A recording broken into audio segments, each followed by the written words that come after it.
বন্ধুরা, এখন রাত 11:26 আর হঠাৎ করেই পেটের একটা ব্যথা শুরু হলো। ঘুমটা ভেঙে গেল আর আমার সেভাবে ওঠারও ক্ষমতা নেই, কিছু করার ক্ষমতা নেই। শরীরের এনার্জি লেভেল একদম জিরো বলা যায়। কথা বলতে গেলে গলায় খুবই ব্যথা হয় আর একটা পেটে খুব সমস্যা মনে হচ্ছে। পেটে প্রচুর ব্যথা লাগছে আর একটা গ্যাসের মতো মনে হচ্ছে, কিন্তু মানে অনেক সময় কি হয়, গ্যাসটা ওপর দিয়ে প্রেসার দেয় বা গ্যাস বের হয়ে যায়, সেটা আলাদা জিনিস। সেটা হলে হয়তো একটু ভালো হতো। আমার গ্যাসটা ভীষণ, শরীরে অ্যাসিড গ্যাস জমা থাকছে আর অ্যাসিড বিষটা শরীর থেকে কখনো বেরোতেই চাই না। অ্যাসিড সবসময় থাকে।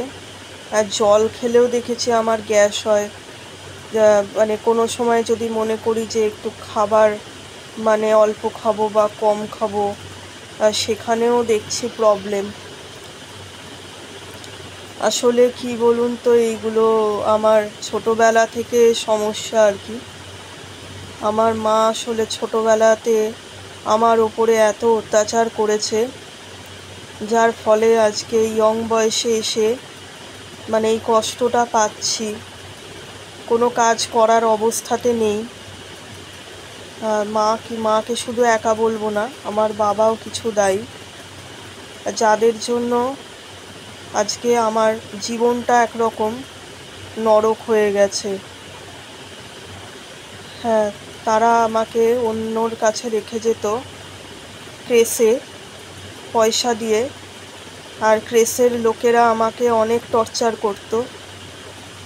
আর মা এত ভাত দিত, অনেক সময় হতো কি, স্কুলে যাওয়ার আগে আমাকে ভাত খাইয়ে দিত, প্রেসে যাওয়ার পরে আবার ভাত ওরা যেটা স্কুল থেকে এসে খাবার কথা সেটা তখনই খেতে বসিয়ে দিত। তা একটা বাচ্চা কত খাবে, তার পাকস্থলীটা তো ছোট। তখন লাঠি দিয়ে দিয়ে ভয় দেখাতো। এবার তখন স্বাভাবিকভাবে ছোট বয়সে একটু বমি হয়ে যেত। তখন কি করতো, অঞ্জু মাসি বলে একজন ছিল, সে আমাকে থাপ্পড় মারতো। হ্যাঁ, এরা এত নীচ টাইপের ছিল। ছোটোবেলায় আমার তখন ধরুন 4, 4.5, 5 বছর বয়স। এবার বলবেন আপনার এত বছরের কথা মনে আছে? হ্যাঁ, মনে আছে। আমার উপর ছোটোবেলায় যা অত্যাচার হয়েছে না, আমি সারা জীবনে মরার আগেও ভুলতে পারবো না যে আমার ওপরে কি অত্যাচার হয়েছে ছোট বয়সে।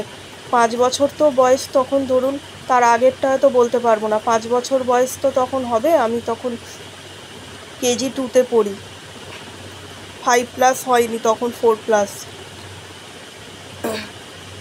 আমার মনে আছে, সত্যিকারে মনে না থাকার কিছু নেই, কারণ এত অত্যাচার হয়েছে। তারপরে পেটে যন্ত্রণা হতো, জোর করে খাওয়াতো, সেগুলো নিয়ে সব সময় কথা হতো না। শুধু তাই না, আমার মাও জোর করতো। একটা লোকের পেট ভরে গেছে, তারপরেও তাকে জোর করে খাওয়াতো। আমার মাও খেতে বসে আমাকে অনেক মেরেছে, জোর করে খাওয়াতো। বা মাখা ভাতটা কি হবে, তা এত বেশি ভাত মাখে কেন? ডাক্তার দুধ খেতে বারণ করেছে যাদের লিভারের প্রবলেম। আমার বাবার যখন সদ্য হেপাটাইটিস হয়েছিল তখন আমাকে জন্ম দিয়েছিল, সেই থেকেই আমার লিভার প্রচণ্ড ড্যামেজ। ডাক্তার বলেছিল, এমনি আমরাও দেখুন যে পড়াশোনা করেছি স্বাভাবিকভাবে, সেখানে আমরা শুনি যে বাচ্চা শিশুদেরকে ফলের রস খাওয়াতে। আমি আমার ঠাকুমার কাছে গল্প শুনেছি যে যেটা নিয়ে বাড়িতে অশান্তি, আমার মা কী করতো, কাঁচা দুধ খাওয়াতো, দুধে জল মেশাতো না। তার শুধু পয়সা ছাড়া সে কিছু বোঝে না, তার শুধু পয়সা লাগে, পয়সার জন্য দৌড়তো। আর সে কী করতো, যে দুধের মধ্যে জল মেশাতো না, কাঁচা দুধ রেখে দিত। একটা মানুষ বমি করছে দেখছে, তারপরেও সে দুধ খাওয়াতো। এরকম করে করে আমার লিভার, আমার পাকস্থলী 12টা বাজিয়ে দিয়েছে ছোট থেকে। এখন জানেন তো এত চাপ দিয়ে দিয়ে, মানে সত্যি কথা বলতে কি বলুন তো, এর মধ্যে না মরে গেলে না বেঁচে যেতাম। আর এখন কি জানেন, এখন ডাক্তার আমাকে সম্পূর্ণভাবে লিভারের জন্য, আমার এতবার জন্ডিস হয়েছে, রেস্ট করতে বলেছে। কিন্তু এখন কি করে, তারা আমাকে জোর করে ঘরের কাজ করায়, আমি পারি না, আমি এত অসুস্থ। তারপরেও বলে কি যে আমি যেহেতু বাড়িতে আছি তাই আমাকে করতে হবে, না করলে আমাকে বাড়ি থেকে বের করে দেবে। আমি এই অসুস্থ শরীর নিয়ে যাব কোথায়? আর এই অসুস্থ তৈরি করেছে আমার বাবা মা। এবার বাবাকে কেন বলছি, শিশুদের মায়েরা দেখে, সেই মায়ের মধ্যে না একটু জ্ঞান বুদ্ধি থাকা দরকার আছে।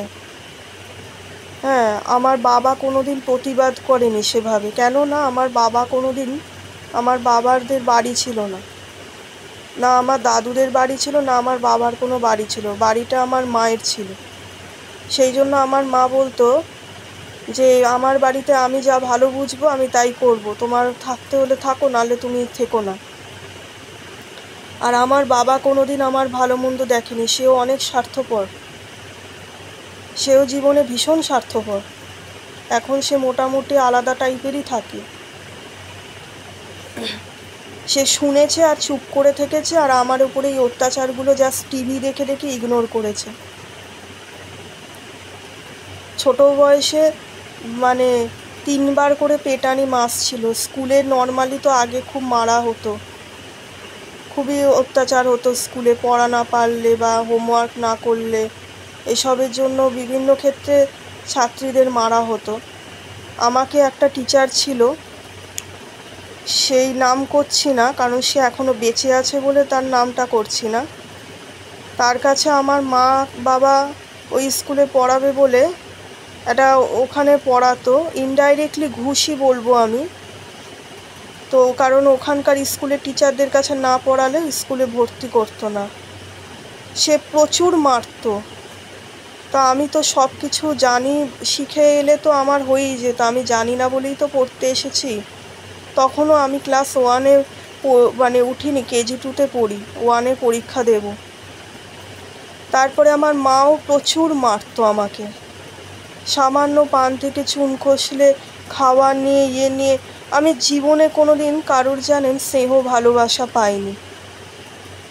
সবাই আমাকে সেই ছোটোবেলা থেকে, আমি শুধু মানুষের একটা কদর্য জঘন্য রূপ দেখেছি, যেটা হয়তো অনেক বাড়ির মানুষেরা পশু পাখিদের সাথেও এই ব্যবহারটা করে না।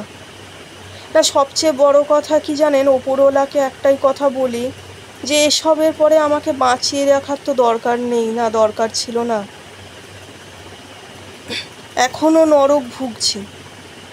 আমার যা শরীরের কন্ডিশন, শরীর নিয়ে যা প্রত্যেক দিন ভোগান্তি, এখনও অপেক্ষা করে আছি যে পরপারের ডাক কবে আসে। কি আর বলবো, কিছু করতে পারি না, একটু নিজের মনের কথা বলার মতো কেউ নেই, তাই একটু ইউটিউব আছে, এখানে একটু শেয়ার করি, এইটুকুই।